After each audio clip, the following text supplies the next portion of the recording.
We are, in life, led by big numbers, and often by big deals. So in telling our story, we will simply follow the big money. It may surprise you to learn that mammoth deals coined in the City of London are not inspired by governments. More often, the largest fortunes are brokered by a small handful of men.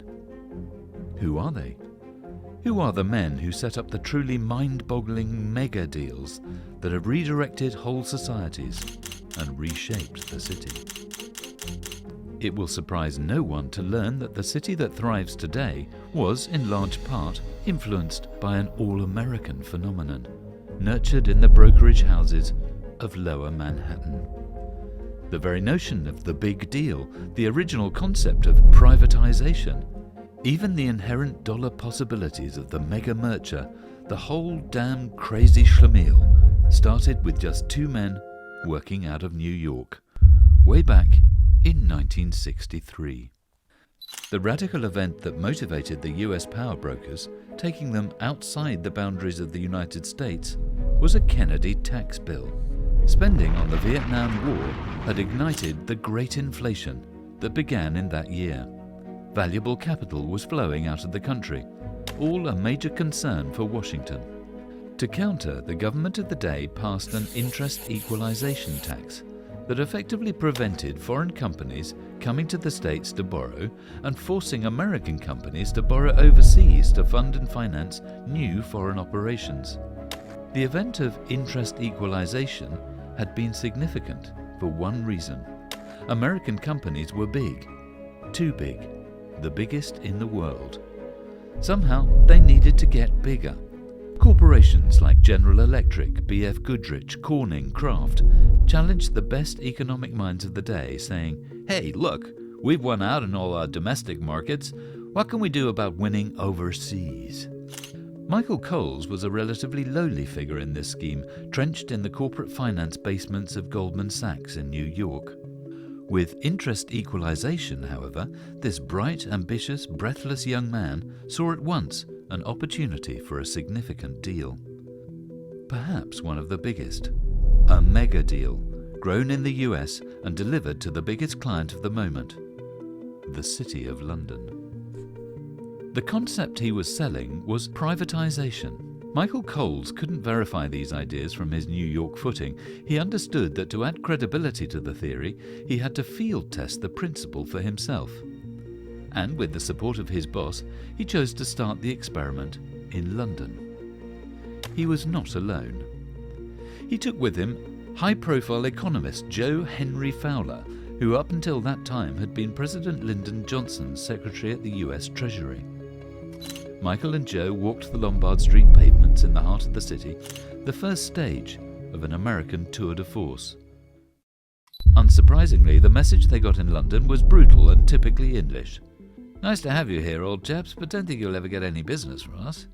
However, while the big merchant banks looked unassailable and impervious to the men of ideas from New York, they hadn't reckoned on the government of the day lending a canny ear to the brassy Americans.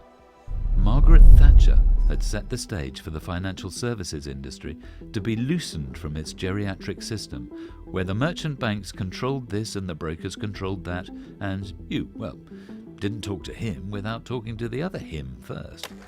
She loosened all that, and this was characteristically done so that men like Joe Fowler and Michael Coles, men with boundless drive, could come in and kick up a little dust. Then there was a revolution. No burning of cars, no bombs, no banners, silent, because it was a revolution of mammon. The seismic effect of the Big Bang, or the liberalisation of the London Stock Exchange, was the fons et origio for some of Lower Manhattan's greatest mega brokers in London. The first big deal was the privatisation of BT, worth £18 billion in revenue. The highly successful second issue was brokered, unbeknown to the British public, by a second Goldman Sachs mega broker, Eric Dobkin. Men like Eric Dobkin continued the groundwork of Michael Coles, developing his concept of equity capital markets throughout the 1984-1985 period. Until then, a purely US-based concept, because European capital markets simply didn't exist. Most offerings at this time were done via rights. There was no marketing approach to selling equity. The idea was simpler. Give current shareholders enough of a discount to incentivize further subscription. This was, in fiscal terms at least, the opposite of what was happening in the US.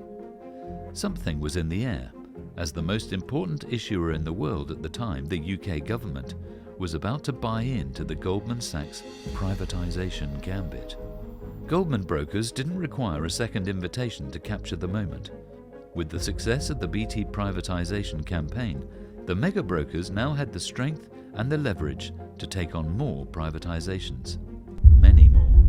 With their research and trading prowess, they managed an eye-watering series of multi-billion-dollar deals with the UK government throughout the 70s and 80s. Having won the mandate to be the lead manager for the privatisation of British Gas, the Goldman Sachs brokers returned to the States to review and hone their marketing and roadshow process. They would then return to London to report directly to the British government and offer their price recommendations for the share offering. What the mega brokers didn't know when they presented themselves at the UK government's offices is that the price had already been agreed with the UK underwriters, who were positioned to underwrite the lion's share of the transaction. That price had been agreed, 120 pence per share.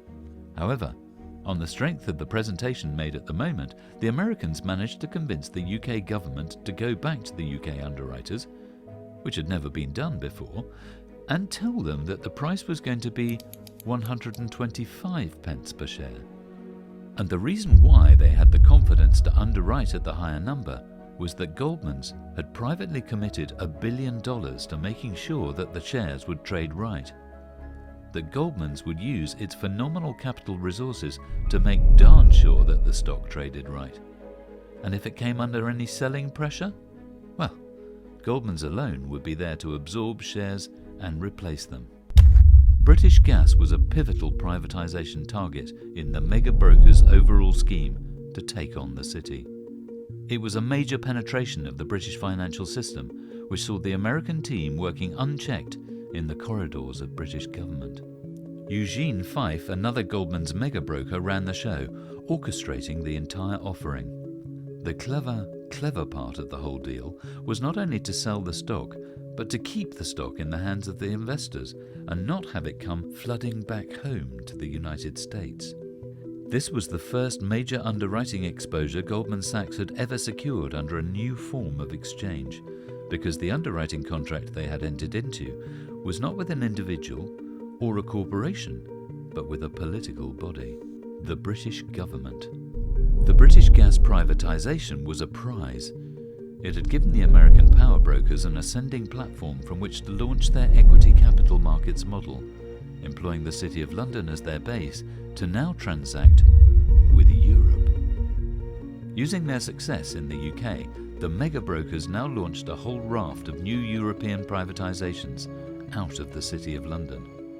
New mandates that, even by American standards, were big. Very big. Part 2 of Mega, The Power of a City, follows in 3 weeks. Don't forget to hit that like button and subscribe to our channel for more content.